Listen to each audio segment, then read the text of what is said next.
বৈচিত্র্যের মধ্যে একতা। এখানে অনেক সংখ্যালঘু বোনেরা, দিদিরা, মায়েরা এসছেন। আমার অনেক হিন্দু মায়েরা আছে যারা শঙ্খধ্বনি, উলুধ্বনি দিয়ে আমাদের বরণ করেছে। এটাই তো বাংলা, এটাই তো সম্প্রীতির বাংলা। নানা ভাষা, নানা মত, নানা পরিধান, বিবিধের মাঝে দেখো মিলন মহান।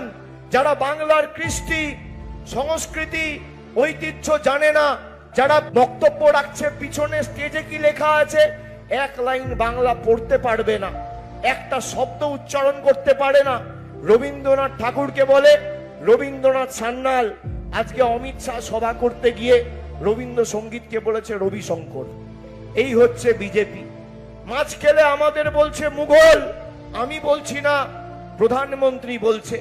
যারা ধর্ম নিয়ে রাজনীতি করে, আপনারা দেখুন রাজনৈতিকভাবে এরা দেউলিয়া, এদের কাছে কোনো বিষয় নেই কথা বলার মতো।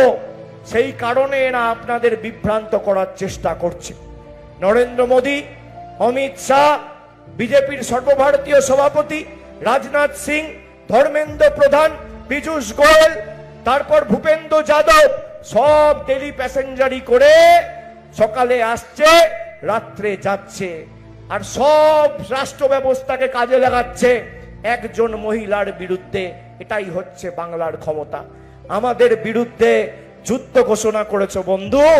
বাংলার মানুষকে তুমি যদি ভাবো আঘাত করবে, বাংলার মানুষ প্রত্যাঘাত করতে জানে।